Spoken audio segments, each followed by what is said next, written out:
क्या आपने कभी सोचा है, कुछ लोग पूरी जिंदगी मेहनत करते हैं, फिर भी महीने के आखिर में उनके बैंक अकाउंट में कुछ नहीं बचता। और कुछ लोग ऐसे होते हैं जो बहुत ज्यादा कमाते भी नहीं, लेकिन धीरे धीरे करोड़ों की संपत्ति बना लेते हैं।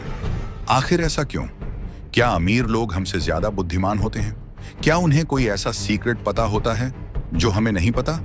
या फिर असली फर्क कहीं और है? सच्चाई यह है कि पैसा कमाने का खेल सिर्फ दिमाग का नहीं, बल्कि व्यवहार का खेल है। आप कितनी कमाई करते हैं, उससे पहले यह मायने रखता है कि आप पैसे के बारे में सोचते कैसे हैं। यही वजह है कि एक ही सैलरी पाने वाले दो लोग 10 साल बाद बिल्कुल अलग जिंदगी जीते हैं। एक कर्ज में डूबा होता है और दूसरा फाइनेंशियल फ्रीडम की ओर बढ़ चुका होता है। आज की इस वीडियो में हम पैसे के उन सिद्धांतों को समझेंगे जिन्होंने दुनिया के लाखों लोगों की सोच बदल दी। और हो सकता है आज के बाद पैसे को देखने का आपका तरीका हमेशा के लिए बदल जाए। दोस्तों, अगर मैं आपसे पूछूं, अमीर बनने के लिए सबसे जरूरी चीज क्या है? शायद आप कहेंगे अच्छी नौकरी, बड़ा बिजनेस, ज्यादा इनकम या सही इन्वेस्टमेंट। लेकिन अगर मैं कहूं कि ये सभी जवाब अधूरे हैं, तो असलियत यह है कि दुनिया में ऐसे अनगिनत लोग हैं जिन्होंने करोड़ों कमाए और फिर सब कुछ खो दिया। वहीं दूसरी तरफ ऐसे लोग भी हैं जिन्होंने छोटी शुरुआत की, लेकिन धैर्य, अनुशासन और सही आदतों की वजह से धीरे धीरे बड़ी संपत्ति बना ली। इसका मतलब पैसा कमाना एक स्किल है, लेकिन पैसा संभालना एक बिहेवियर है, और बिहेवियर हमारी साइकोलॉजी से आता है। चैप्टर 1, पैसा गणित नहीं साइकोलॉजी है। मान लीजिए दो दोस्त हैं, दोनों की सैलरी 80,000 रुपये है। पहला दोस्त हर महीने नया मोबाइल खरीदने का सपना देखता है, नई बाइक, ब्रांडेड कपड़े, हर वीकेंड पार्टी। महीने के आखिर में उसके अकाउंट में लगभग कुछ नहीं बचता। अब दूसरे दोस्त को देखिए, वह भी वही सैलरी कमाता है, लेकिन पहले अपनी बचत करता है, फिर खर्च करता है। वह दिखावे के पीछे नहीं भागता। 10 साल बाद पहला दोस्त अब भी EMI भर रहा है, दूसरा दोस्त इन्वेस्टमेंट से पैसिव इनकम कमा रहा है। दोनों की कमाई बराबर थी, फर्क सिर्फ सोच का था। यही साइकोलॉजी है। हम अक्सर सोचते हैं कि पैसे के फैसले लॉजिक से लिए जाते हैं, लेकिन सच यह है ज्यादातर फैसले इमोशन से लिए जाते हैं। जब कोई नई कार खरीदता है तो कई बार वह जरूरत से नहीं, दूसरों को प्रभावित करने के लिए खरीदता है। जब कोई शेयर मार्केट में पैनिक सेलिंग करता है तो वजह नॉलेज नहीं, फियर होता है। और जब मार्केट ऊपर जाती है तो वही इंसान बिना सोचे इन्वेस्ट कर देता है, क्योंकि उसे ग्रीड पकड़ लेती है। यानी फाइनेंशियल सक्सेस का सबसे बड़ा दुश्मन मार्केट नहीं, आपकी इमोशन है। एक छोटी कहानी, एक किसान हर साल आम का पेड़ लगाता था। गांव वाले उसका मजाक उड़ाते, कहते इतने साल कौन इंतजार करेगा? लेकिन किसान मुस्कुराता। 10 साल बाद पूरा गांव उसी के बाग से आम खरीद रहा था। यही इन्वेस्टमेंट है।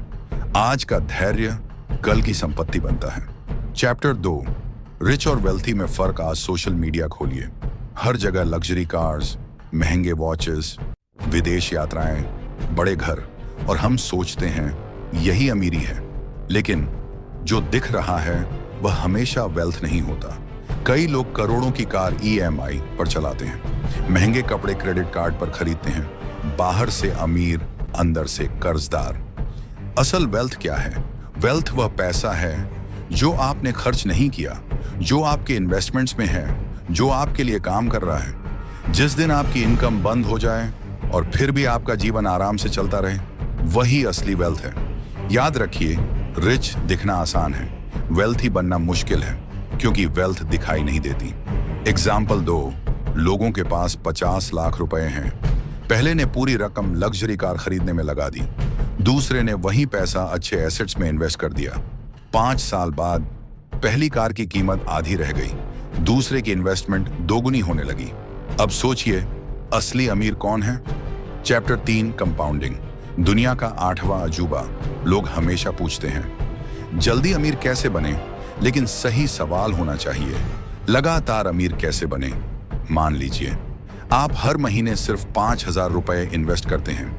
पहले साल आपको फर्क नहीं दिखेगा, दूसरे साल भी नहीं, तीसरे साल भी शायद नहीं, लेकिन 10, 15, 20 साल बाद यही छोटे कदम एक विशाल पेड़ बन जाते हैं। यही कंपाउंडिंग है। कंपाउंडिंग का मतलब सिर्फ इंटरेस्ट नहीं, बल्कि अच्छी आदतों का भी कंपाउंडिंग होता है। रोज थोड़ा सीखना, रोज थोड़ा बचाना, रोज थोड़ा बेहतर बनना। छोटे बदलाव समय के साथ विशाल परिणाम बन जाते हैं। एक कहानी, दो भाई थे। पहला रोज 100 रुपए बचाता था। दूसरा कहता, इतने से क्या होगा 10 साल बाद। पहले भाई के पास बड़ा इन्वेस्टमेंट पोर्टफोलियो था। दूसरा अब भी सोच रहा था, अगले महीने से शुरू करूंगा। याद रखिए, दुनिया में सबसे महंगी चीज पैसा नहीं, डिले है। चैप्टर 4, सेविंग आपको अमीर बनाती है।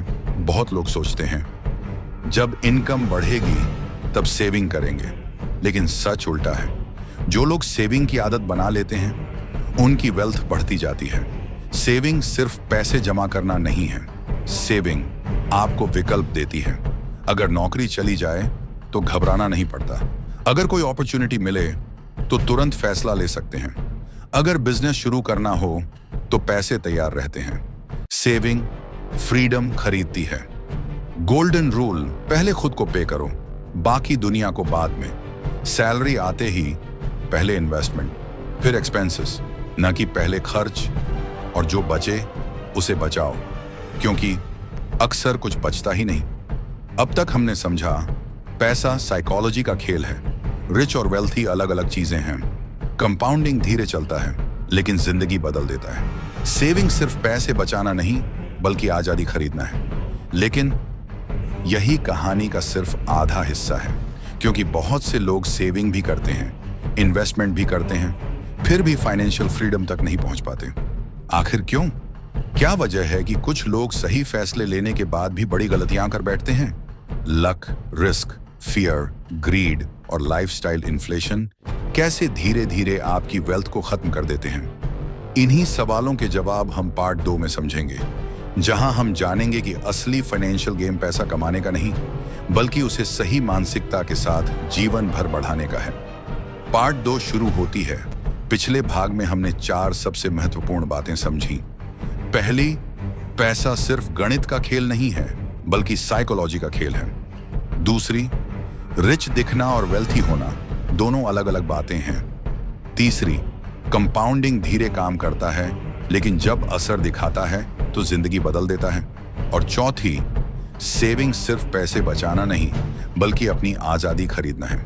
लेकिन अब सवाल यह है, अगर कोई व्यक्ति अच्छी कमाई करता है, बचत भी करता है और निवेश भी करता है, तो फिर वह अमीर क्यों नहीं बन पाता? यहीं से शुरू होती है असली कहानी।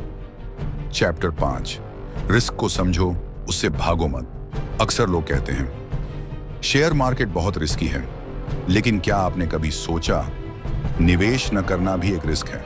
अगर आपका पैसा सिर्फ सेविंग्स अकाउंट में पड़ा है और महंगाई हर साल 6 से 7% बढ़ रही है, तो आपका पैसा दिखने में सुरक्षित है, लेकिन उसकी खरीदने की ताकत लगातार घट रही है।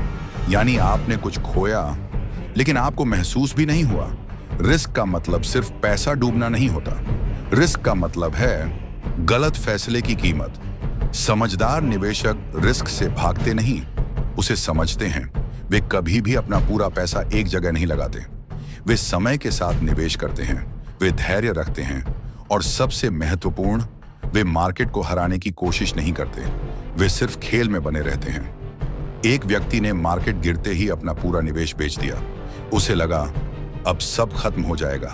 दूसरे व्यक्ति ने कहा, अगर अच्छे बिजनेस सस्ते मिल रहे हैं तो यह डरने का नहीं, सीखने का समय है।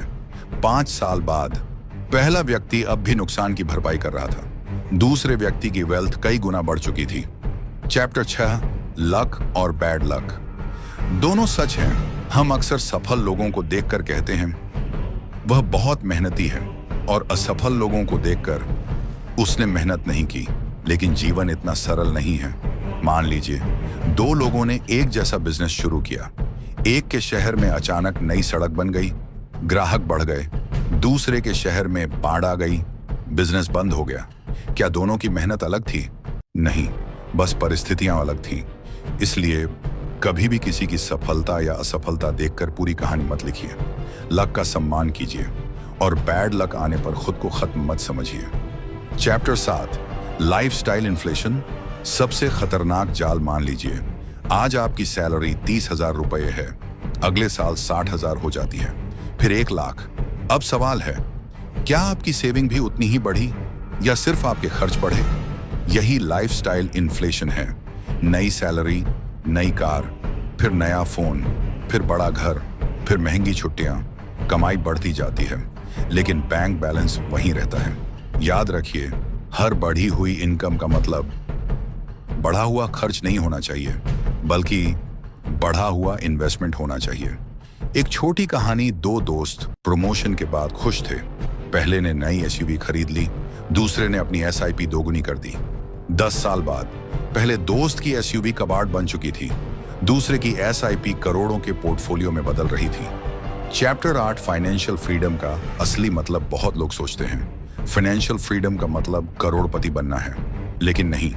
फाइनेंशियल फ्रीडम का मतलब एज, आपके पास इतना पैसा है कि आपको हर फैसला सिर्फ पैसों के लिए ना लेना पड़े।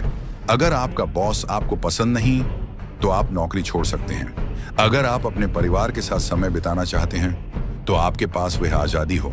अगर कोई अच्छा अपॉर्चुनिटी मिले तो आप तुरंत फैसला ले सकें।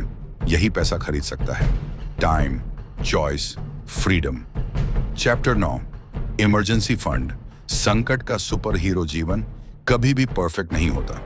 बीमारी, job loss, business failure, family emergency, ये सब अचानक आते हैं और उसी समय लोग कर्ज लेते हैं। अगर आपके पास 6 से 12 महीने का इमरजेंसी फंड है तो मुश्किल समय में भी आपका दिमाग शांत रहेगा, और शांत दिमाग हमेशा बेहतर फैसले लेता है। चैप्टर 10 वेल्थ बनाने के 10 प्रैक्टिकल रूल्स। अगर पूरी वीडियो से सिर्फ 10 बातें याद रखनी हो। Powerful conclusion. दोस्तों, पैसा एक अजीब चीज है। यह आपके कैरेक्टर को नहीं बदलता, यह सिर्फ उसे बड़ा कर देता है। अगर आप धैर्यवान हैं तो पैसा आपको और धैर्यवान बना देगा। अगर आप लालची हैं तो पैसा आपकी लालच को बढ़ा देगा। अगर आप अनुशासित हैं तो पैसा आपकी वेल्थ बढ़ा देगा। इसलिए अमीर बनने से पहले अपनी सोच को अमीर बनाइए, क्योंकि पैसा जेब में आने से पहले दिमाग में बनता है। याद रखिए, दुनिया का सबसे बड़ा इन्वेस्टमेंट शेयर मार्केट नहीं, रियल एस्टेट नहीं, बल्कि आपकी फाइनेंशियल साइकोलॉजी है। जिस दिन आपने अपने व्यवहार को बदल लिया, उसी दिन आपकी फाइनेंशियल जर्नी बदल जाएगी। आज इस वीडियो को बंद करने से पहले अपने आप से सिर्फ एक सवाल पूछिए, क्या मैं पैसे के पीछे भाग रहा हूं, या मैं ऐसी आदतें बना रहा हूं जिनके पीछे पैसा खुद आए? अगर आपका जवाब दूसरा है तो यकीन मानिए, शायद आपकी वेल्थ बनने की शुरुआत आज से हो चुकी है। अगर ये वीडियो आपको पसंद आई हो तो इसे उन लोगों तक जरूर पहुंचाइए जो मानते हैं कि सिर्फ ज्यादा कमाने से इंसान अमीर बन जाता है। क्योंकि सच ये है, अमीर लोग पहले अपनी सोच बदलते हैं और उसके बाद उनकी जिंदगी बदलती है। तो ये याद रखिए, 1, पहले खुद को पे करो। 2, इनकम बढ़ने से पहले हैबिट्स सुधारो। 3, डेट से जितना हो सके दूर रहो। 4, इमरजेंसी फंड हमेशा रखो। 5, लॉन्ग टर्म सोचो। 6, कंपाउंडिंग को समय दो। 7, दिखावे पर नहीं, एसेट्स पर खर्च करो। 8, सीखना कभी बंद मत करो। 9, पैनिक में डिसीजन मत लो। 10, फाइनेंशियल फ्रीडम को अपना लक्ष्य बनाओ, सिर्फ करोड़पति बनने को नहीं।